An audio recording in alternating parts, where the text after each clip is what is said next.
Captain Jake Morrison stood on the bridge of the USS Thundersoul. He looked out at the stars through the large window. Space was quiet today, too quiet.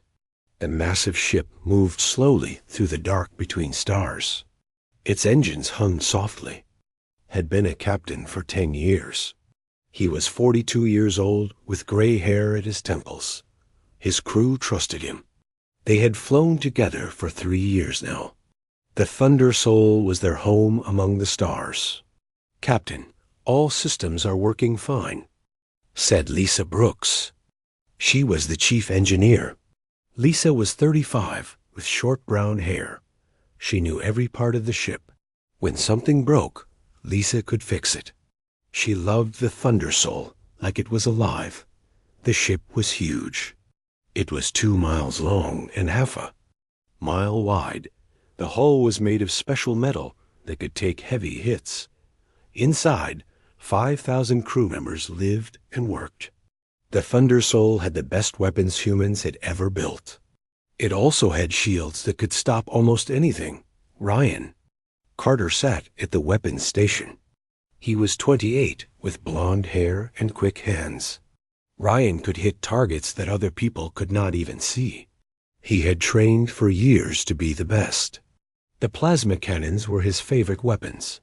They could melt through thick armor in seconds. How? Long until we reach the next patrol point? Jake asked. Amy Nelson checked her screen. She was the communications officer. Amy was 26 with red hair and a bright smile. She could speak 5 languages and understood alien signals too. 4 hours, Captain, she said. Jake nodded. They had been patrolling for 6 months. The same route every week. The same empty space. No pirates, no aliens, no trouble at all. His crew was getting bored. Jake could see it in their faces. The Thundersoul was not like other human ships. Most ships were built to explore. They carried scientists and families. They looked for new planets to live on. The Thundersoul was different. It was built to fight. 5 years ago, humans had met their first aliens. The meeting went well. The aliens seemed friendly. They traded goods and shared star maps. Humans thought all aliens would be the same. They were wrong. Reports came in about missing ships. Human colonies lost contact with Earth. Something was hunting humans in the dark between stars. The government decided to build warships. The Thundersoul was the first. Atlas, run a full system check, Jake said to the air. A calm voice answered from the speakers. System check complete, Captain Morrison. All weapons at full power. Shields at 100%. Engines running at peak efficiency. Atlas was a ship's computer brain. It could think faster than any human. It could control every part of the ship at once. Atlas learned from every battle and every mistake. The crew sometimes forgot it was just a machine. Lisa walked over to Jake. The quantum core is stable, she said quietly. But I think we should test the new weapons soon. The plasma cannons have been upgraded. We need to know they work, Jake agreed. The Thundersoul carried weapons that had never been used in real battle. The engineers said they were powerful. But saying and doing were different things. Set up a test for tomorrow. Jake said, use some old asteroids for targets. Far away, in a different part of space, alien ships moved through the darkness. They were sleek and smooth. Their hulls glowed with soft blue light. These ships belonged to the Zephyrian Empire. Admiral Kethver stood in his command room. He was tall with purple skin and forearms. His species had ruled space for 1,000 years. They thought they were the strongest beings in the galaxy. The humans spread too fast, Kethva said to his officers. They take planets that belong to us. They build ships without asking permission. This cannot continue. The other aliens nodded. They had watched humans for months. Human ships looked weak to them. Humans seemed soft and emotional. The Zephyrians thought humans would be easy to defeat. "How many ships do they have?" asked Commander Zextar. "Not many," Kethfall replied. "Maybe 50 warships total. We have thousands. Their technology is primitive. They use metal and circuits. We use living bioships that can heal themselves." The aliens laughed. They could not imagine losing to humans. Humans were babies compared to them. The Zephyrians had fought wars for centuries. They had conquered dozens of species. "Prepare the fleet," Hethver ordered. "We will strike their colonies first. When they see our power, they will surrender. If they do not surrender, we will destroy them all." Back on the Thundersoul, Jake felt restless. He walked through the ship's long hallways. Crew members saluted as he passed. They were good people. They had families back on Earth. They trusted Jake to keep them safe. Jake stopped at the observation deck. Through the clear wall, he could see space stretching forever. Somewhere out there, other humans were living on new worlds. They were building homes and raising children. They thought they were safe. Amy's voice came over the ship's speakers. "Captain to the bridge. We have an incoming message." Jake hurried. Back to the bridge. Amy looked worried. "It's from Fleet Command, sir. Priority 1. Jake took the message pad. He read it quickly. His face went pale. The message was short, but terrible. 3 human colonies had gone silent. The last signals showed unknown ships in orbit. "How old is this message?" Jake asked. 2 days, Amy said. "It took time to reach us out here." Jake looked at his crew. They were waiting for orders. The Thundersoul was the closest warship to the missing colonies. If anyone could help, it was them. "Lisa, how fast can we get to the Kepler system?" Jake asked. Lisa checked her numbers. "At maximum speed, 18 hours. "Then that's where we're going," Jake said. "All hands battle stations. We're going to war." The Thundersoul turned toward the Kepler system. Its engines roared to life. The massive ship picked up speed. Jake did not know what they would find when they arrived. But he knew his crew was ready.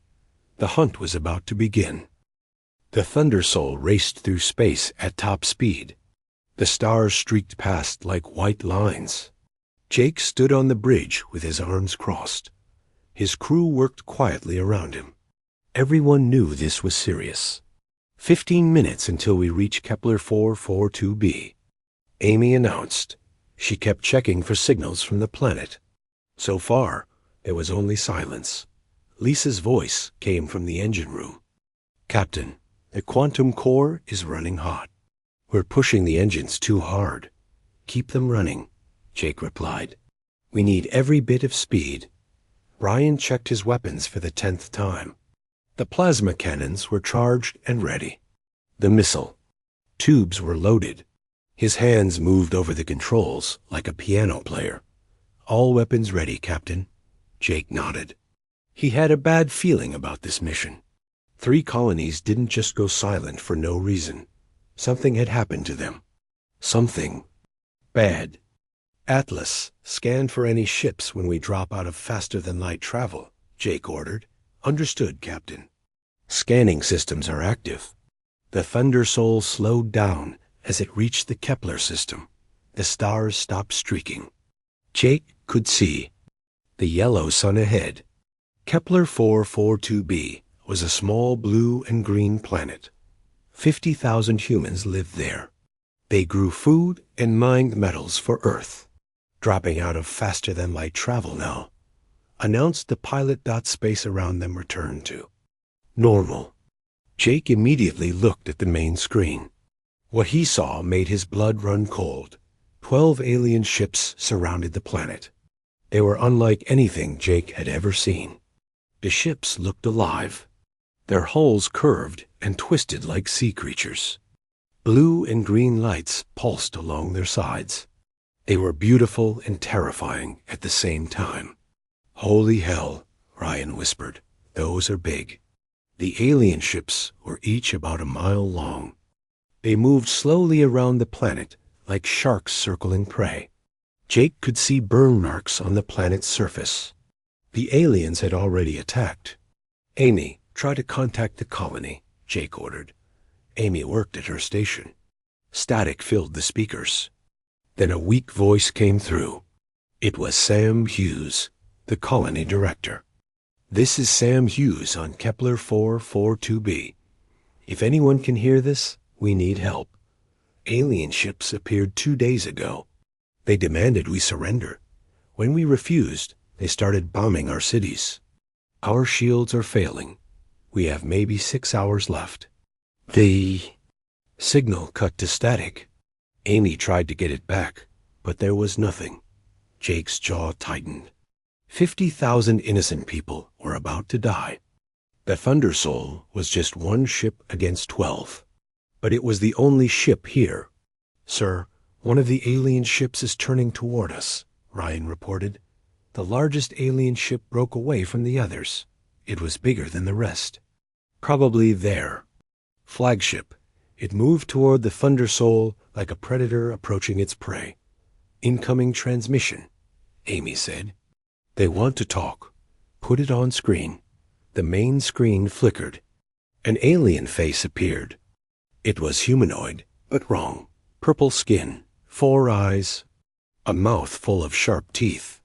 When it spoke, its voice was like grinding metal. "I am Admiral Kethver of the Zephyrian Empire. You will surrender immediately or be destroyed." Jake stepped forward. "I'm Captain Jake Morrison of the USS Thundersoul. You're attacking innocent civilians. Stop the bombing and withdraw from this system." The alien laughed. It was an ugly sound. "Humans, so weak, so stupid. You trespass in our space. You build colonies where you don't belong.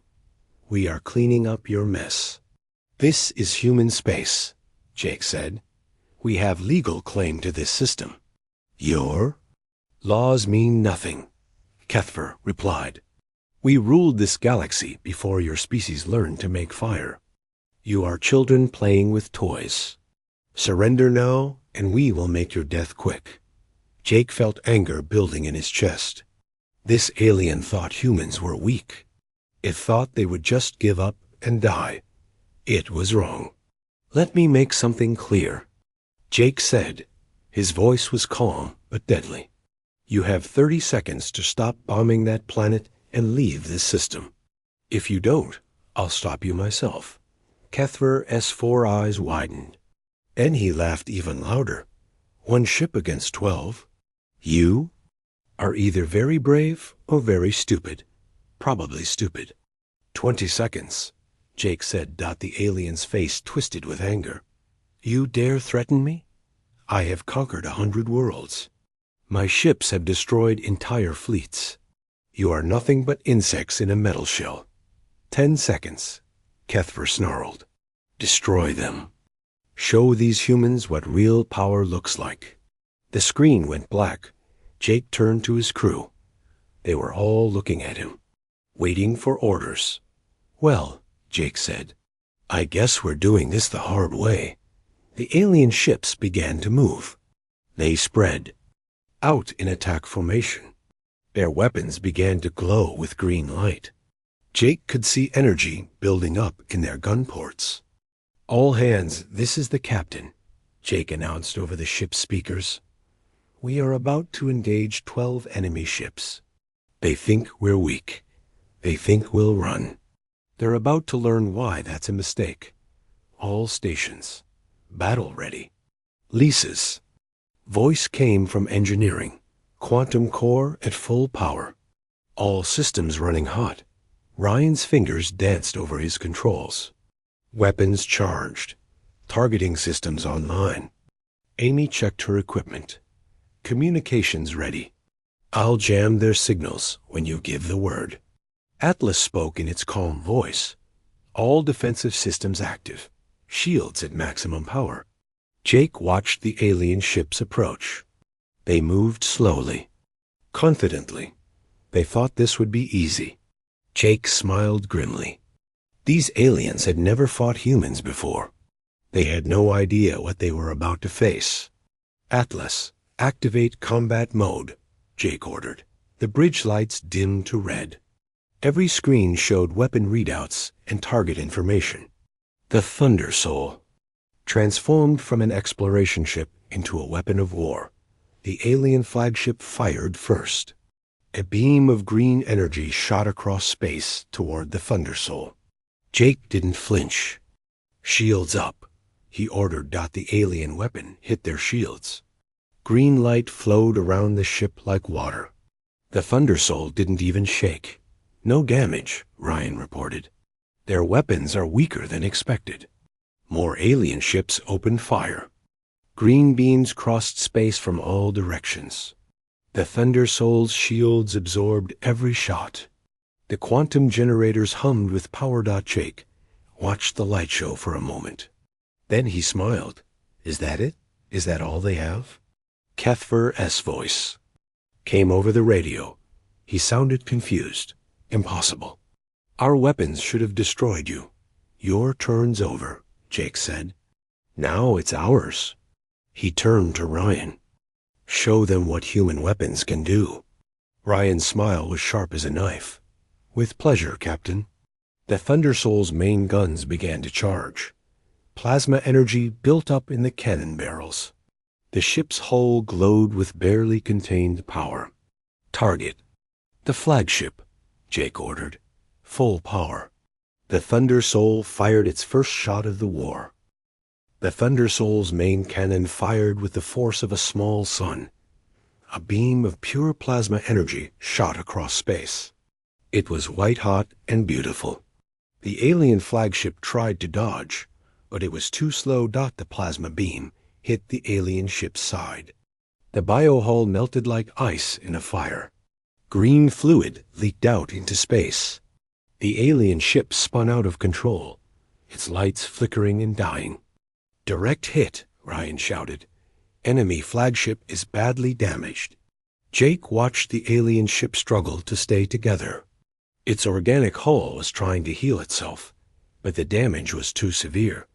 He felt no joy in the destruction, only cold determination. "Admiral Kethver, are you still there?" Jake asked over the radio. Static filled the speakers. Then the alien's voice came through, weaker now. "Impossible. Your weapons cannot be that powerful." "That was just one shot," Jake replied. "I have plenty more." The other 11 alien ships stopped their attack. Jake could almost feel their shock. They had expected to destroy the Thunder Soul easily. Instead, their flagship was dying. "All ships, attack pattern 7.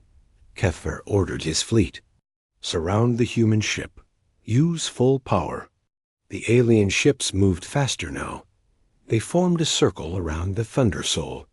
Green energy began building up in their weapons again.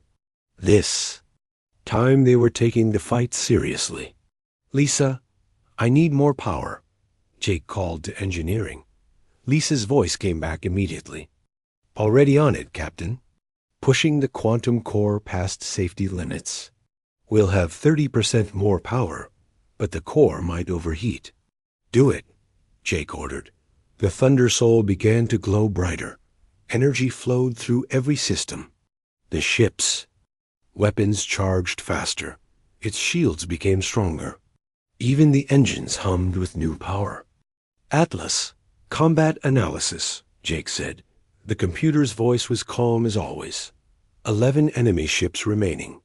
Their weapons are bioplasma-based. Moderate power, slow firing rate. Their hulls can self-repair, but are vulnerable to sustained damage. Weaknesses? There. Ships are alive. They feel pain. Damage to certain areas will cause the ships to retreat or become confused. Jake smiled. The aliens thought their living ships were an advantage, but living things could be hurt. Living things could be afraid. Ryan, target their weapon ports. Amy, jam their communications. I want them confused and blind. Amy's fingers flew over her controls. jamming all alien frequencies. They can't talk to each other anymore. Ryan locked onto the nearest alien ship. Target acquired. Firing. The Thunder Soul's side cannons opened fire. Smaller plasma beams shot out in all directions. Each beam found its target. Alien weapon ports exploded in green fire. The enemy ships began firing wildly, hitting nothing but empty space. Moving to attack position, announced the pilot. The Thunder Soul accelerated toward the alien formation. It moved faster than anything its size should be able to move. The quantum engines pushed the massive ship like a bullet through space.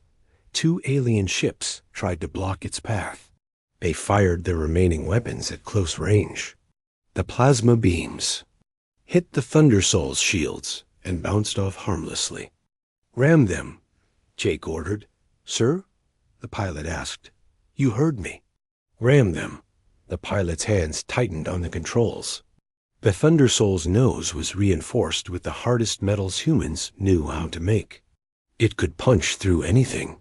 The first alien ship tried to dodge. It was too late.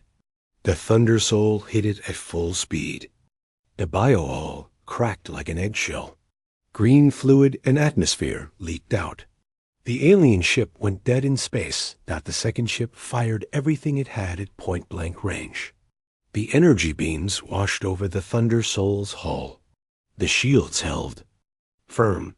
Ryan fired the main cannon straight down the alien ship's throat. The explosion lit up space like a new star.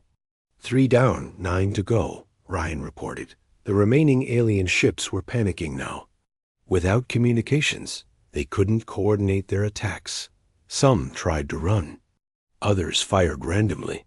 One ship even shot at its own allies by mistake. Felt the battle turning. The aliens had thought they were fighting helpless humans.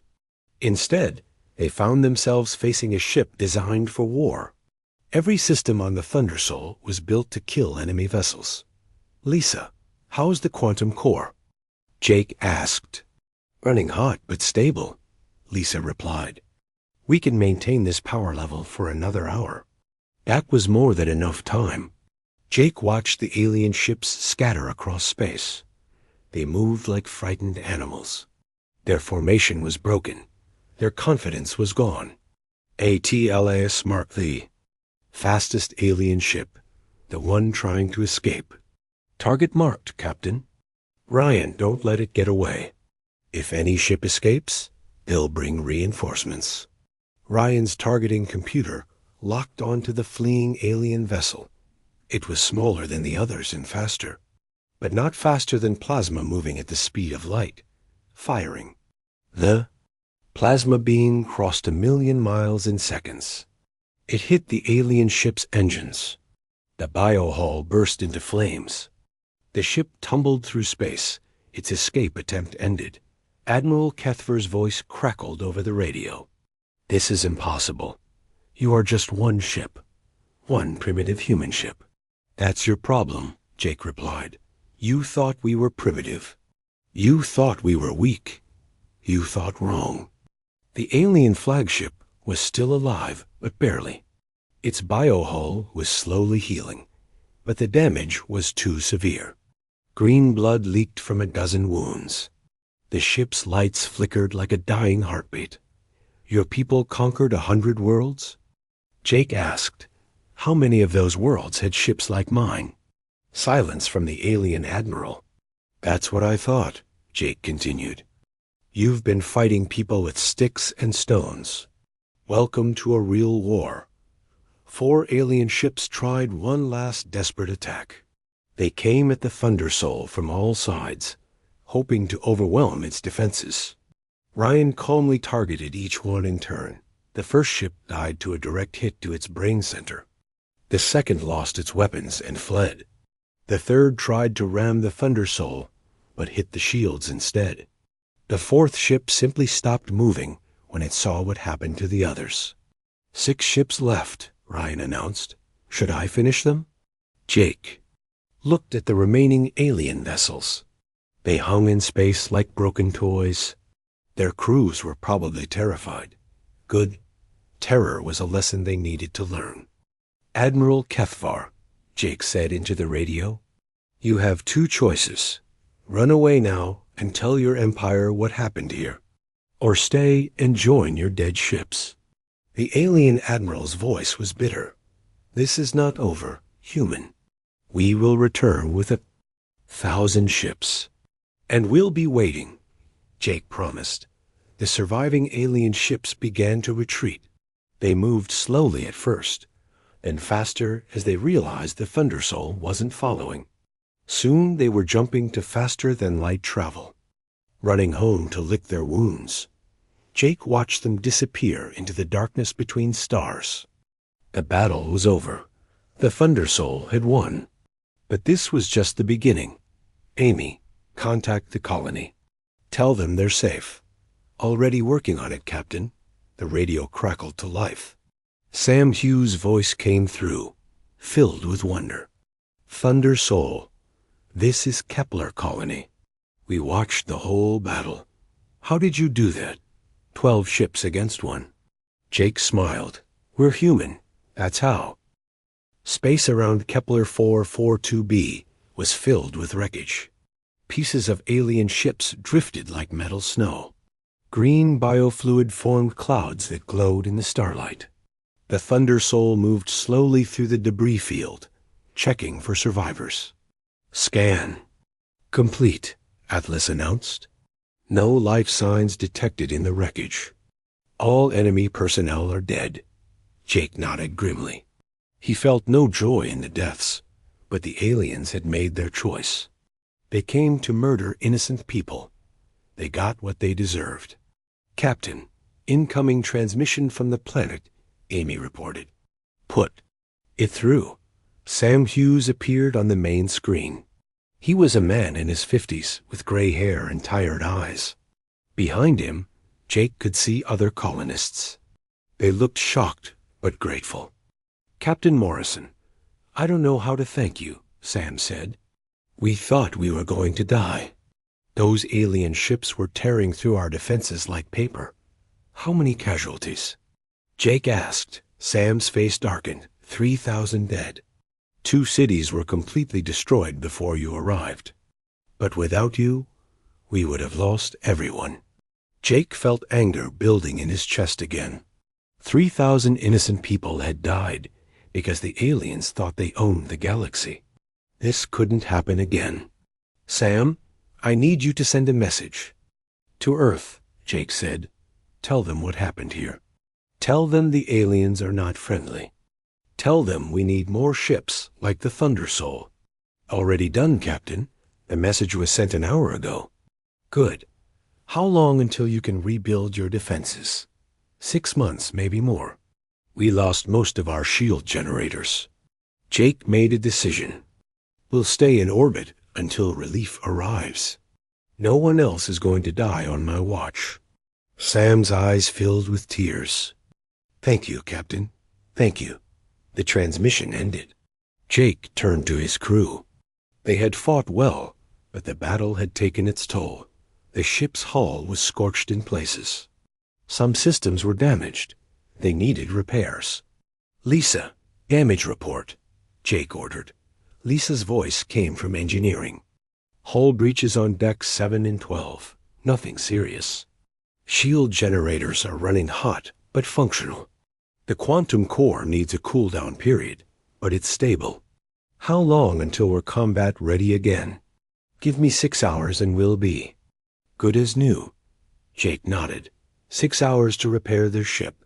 But what about the aliens? The survivors would report back to their empire. More ships would come. Bigger ships, angrier aliens. "Amy, any word from Fleet Command?" Amy checked her screens. "Message coming in now, sir." "It's from Admiral Stone herself." Admiral Patricia Stone was the head of Earth's space fleet. She was a tough woman who had fought pirates for 20 years. If anyone understood the situation, it was her. "Put her through." The screen flickered. Admiral Stone appeared. She was 60 years old with silver hair and sharp blue eyes. She looked like she hadn't slept in days. Captain Morrison, I've read Sam Hughes' report. 12 alien ships destroyed, with no losses on our side. Is that accurate? Yes, ma'am. The Thunder Soul performed better than expected. How much better? Jake thought about it. Their weapons couldn't penetrate our shields. Our weapons cut through their hulls like butter. It wasn't even a fair fight. Admiral Stone smiled for the first time in the conversation. Outstanding. But this is just the beginning. Intelligence says the Zephyrian Empire has thousands of ships. They'll come back with everything they have. We'll be ready, Admiral. I hope so.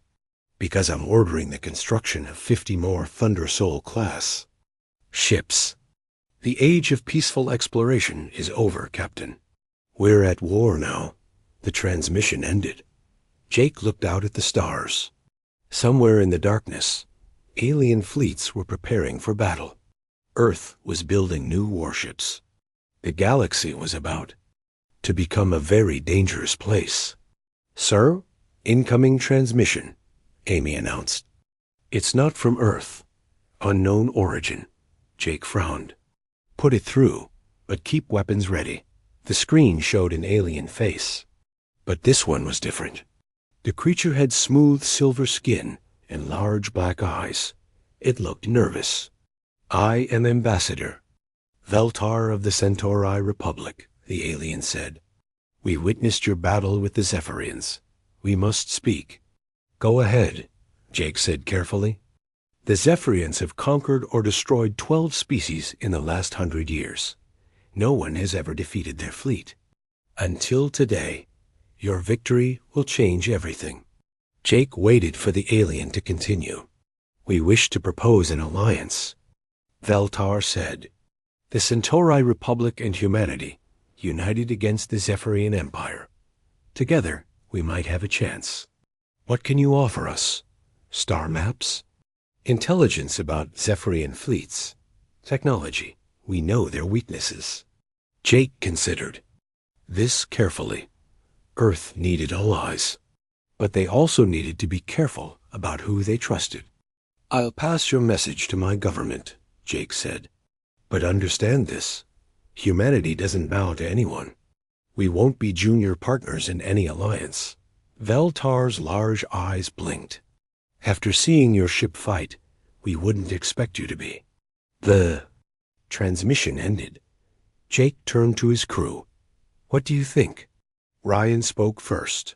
We need allies. But we can't trust them completely. Not yet. Amy nodded. I agree. The Centauri seemed genuine, but aliens thought we were weak too. Lisa's voice came from engineering. More allies means more targets for the Zephyrians. It could help us or hurt us. ATLA spoke up. Based on available data, an alliance would increase our chances of victory by 37%. Jake made his decision. We'll recommend the alliance to Earth, but we keep our guard up. Trust but verify. Over the next few hours, more messages came in. 3 other alien species wanted to talk. Word of the Thunder Soul's victory was spreading fast. The balance of power in the galaxy was shifting. Captain, you should see this, Amy said. She put a new transmission on screen. It was Admiral Kethfor. The alien looked terrible. His purple skin was pale. One of his 4 arms was in a sling. Behind him, Jake could see the damaged bridge of his flagship. Human Captain, Kethfor said. His voice was filled with hate. You think you have won. You think your one victory means something. You are wrong. Jake didn't respond. He just listened. The High Council has declared total war on humanity, the alien continued. Every ship in the Empire is coming for you. Every weapon we have will be used. We will burn your colonies to ash. We will turn Earth into a dead rock. Kethfor leaned closer to the camera. And when we are done with your species, we will hunt down every alien that helped you. The galaxy will remember what happens to those who oppose the Zephyrian Empire. The transmission ended. Jake looked at his crew. They had heard the threat too. "Well," Ryan said quietly, "I guess we really are at war now." Jake nodded. "The Zephyrians wanted to destroy humanity completely. They wanted to make an example of Earth, but they had made one crucial mistake. They had shown humans what they were truly capable of. The Thunder Soul was just the first ship. Earth was building more, bigger ones, better ones, and humanity had allies now. "Atlas, send a message to Earth," Jake ordered. "Tell them the Zephyrians are coming with everything they have. Tell them to build the fleet faster." "Message sent, Captain." Jake looked out at the stars one more time. The real war was about to begin. But humanity was no longer the weak species the aliens thought they were. The Thunder Soul had shown the galaxy that humans could fight. Now it was time to show them that humans could win. 6 months had passed since the Battle of Kepler 442b. The Thunder Soul orbited Earth, its hull gleaming with fresh repairs. Jake stood on the observation deck, watching the orbital shipyards below. 50 new warships were under construction. Each one was bigger and more powerful than the Thunder Soul. The galaxy had changed since that first battle. News of humanity's victory had spread to every corner of space. Some aliens feared humans now. Others wanted to be their allies. The Zephyrian Empire was mobilizing for total war. "Captain, Admiral Stone wants to see you," Amy announced over the intercom. Jake made his way to the conference room. Admiral Stone was waiting with several other officers. Her silver hair was shorter now, and she looked tired but determined. "Jake, sit down," she said. "We need to talk." Jake took a seat across from her. Through the window, he could see the new ships taking shape. Their hulls were black instead of gray. Their weapons were larger. They looked like ships built for one purpose: war. "The Zephyrians are coming," Admiral Stone said. "Our scouts report a massive fleet gathering near their home system. At least 500 ships." Jake felt his stomach tighten.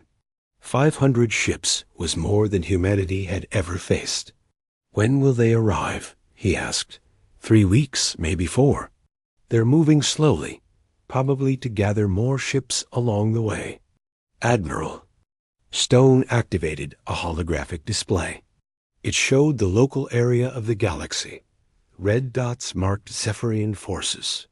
Blue dots showed human colonies. Green dots were their new allies. "The good news is we're not alone," Stone continued. "The Centauri Republic has committed 200 ships. The Velkari Union is sending 150. Even the Andromedans are talking about joining us." Jake studied the display. The combined Allied fleet would outnumber the Zephyrians. But numbers weren't everything. "What about Earth's defenses?" Jake asked. "Orbital defense platforms are online. We have 20 Thunder Soul-class ships ready for battle. Another 30 will be complete in 2 weeks. Stone's expression grew serious. "Jake, I'm giving you command of the first human battle fleet. 50 ships under your direct command." Jake was stunned. 6 months ago, he was a patrol captain. Now he was being asked to lead humanity's largest space fleet. "Ma'am, an ordered, but nothing," Stone interrupted. "You've fought the Zephyrians and won. Your crew knows how to kill their ships. Most importantly, they trust you." Jake nodded slowly. "What are our orders?" "Stop them before they reach Earth. The final battle will be at the Proxima system. All Allied fleets will meet there." 3 weeks later, Jake stood on the bridge of the Thunder Soul. Around his ship, 49 other human warships moved in perfect formation. Each ship was commanded by officers who had trained with Jake's crew. They knew his tactics. They trusted his judgment. "Approaching Proxima system," announced the pilot. "All ships, battle formation," Jake ordered. The human fleet spread out into attack positions. The Thunder Soul took point, leading the charge. Jake could see his crew was nervous but ready. They had trained for this moment. Enemy fleet detected, Atlas announced. 537 Zephyrian ships. Additional Allied vessels also detected. The main screen showed the massive enemy fleet. The Zephyrian ships looked like a swarm of angry insects. Their biohulls pulsed with dark energy. At their center was Admiral Kethfer's new flagship, twice the size of his old ship. Centauri fleet is in position, Amy reported. Velkari ships are moving to flank the enemy. Andromedan vessels are providing long-range support. Jake opened a channel to all Allied ships. This is Captain Morrison of the Thunder Soul. Today we fight for the future of the galaxy. The Zephyrians think they can rule through fear and violence. They're wrong. Show them what free people can do. The Allied fleet responded with cheers and battle cries in a dozen different languages. Jake smiled. They were ready. Admiral Kethfor's voice came over the radio. Human Captain Morrison, you have caused me great pain. Today I will repay that pain 1,000 times over. You're welcome to try, Jake replied. The Zephyrian fleet charged. Forward. Their ships moved like a green wave across space. Energy weapons began charging. The final battle was about to begin. All human ships, focus fire on their command vessels, Jake ordered. Cut off their head, and the body will die. The Thunder Souls.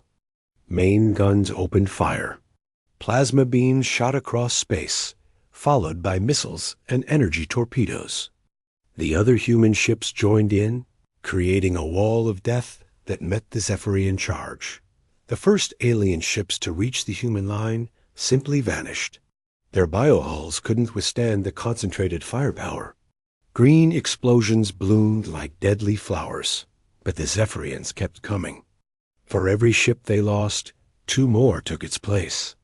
Their return fire began hitting human vessels. The cruiser New York took a direct hit and went dark. The destroyer Phoenix lost its engines and drifted out of formation. They're breaking through. Our left flank, Ryan reported. Jake saw the problem. The Zephyrians were using their numbers, overwhelmed specific points in the Allied line. Traditional tactics wouldn't work. All ships, break formation, Jake ordered. Free attack pattern. Hunt in pairs. The human fleet scattered like wolves. Each ship paired with another and began stalking individual Zephyrian vessels. The aliens had trained to fight organized fleets, not individual hunters. The battle became a deadly dance. Human ships would appear, destroy an enemy vessel, and vanish before the Zephyrians could respond. The aliens began shooting at shadows and hitting their own ships by mistake. Enemy flagship is moving toward us, Amy announced. Jake looked at the screen. Kethfer's massive ship was pushing through the battle, heading straight for the Thunder Soul. The alien admiral wanted personal revenge. Good, Jake said. Let him come. The 2 ships faced each other across 1,000,000 miles of space. Around them, hundreds of other vessels fought and died. But for Jake and Kethfer, only this moment mattered. You destroyed my first ship, Kethfer transmitted. You killed my crew. You humiliated me before the High Council. You attacked innocent people, Jake replied. You got what you deserved.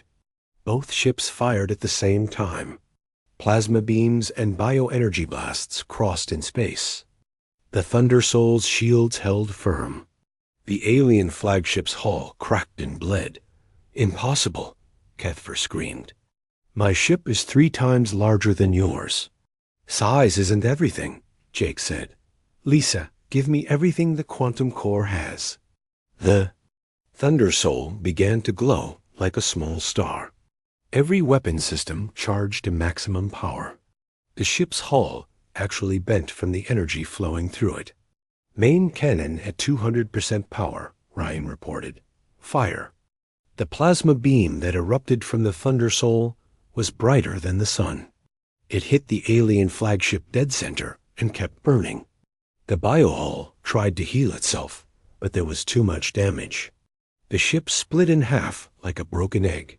Admiral, Kethvar's last transmission was a scream of rage that cut off in static dot with their flagship destroyed. The Zephyrian fleet began to collapse. Ships tried to retreat, but the Allied forces were everywhere. By the end of the day, less than 50. Enemy vessels escaped. Jake stood on his bridge, looking at the aftermath of the greatest space battle in galactic history. Wreckage floated for millions of miles in every direction. Both sides had lost ships, but the Allies had won decisively. Casualty report, Jake asked quietly. Amy checked her screens. 12 human ships destroyed. 8 Centauri vessels lost. 4 Valkyrie ships damaged but repairable. The Zephyrian fleet is essentially destroyed. Jake nodded. The price of victory was always high. But they had saved Earth. They had saved the galaxy from Zephyrian tyranny. Incoming transmission from Earth, Amy announced. Admiral Stone appeared on screen. She was smiling, but Jake could see tears in her eyes. Jake, the whole galaxy knows what happened at Proxima. You didn't just win a battle. You ended an empire. The Zephyrian High Council has requested peace talks. What are our terms? Jake asked. Complete withdrawal from all conquered worlds, reparations to the species they enslaved, and recognition of humanity as a major galactic power. Jake looked around at his crew. They had started this journey as explorers. Now they were the defenders of the galaxy. Admiral, I recommend we accept their surrender, Jake said. But keep the fleet ready. There might be other empires out there who think they can push humanity around. Stone nodded. Already planned. We're building 200 more ships. The galaxy is a dangerous place, but it's a little safer now, thanks to you and your crew. The transmission ended. Jake walked to the observation window and looked out at the stars. Somewhere in the darkness, new threats might be gathering. But humanity was ready now. The Thunder Soul had been the first strike, but it wouldn't be the last. Humans had learned they could fight. More importantly, they had learned they could. The age of human expansion had truly begun, and the galaxy would never be the same.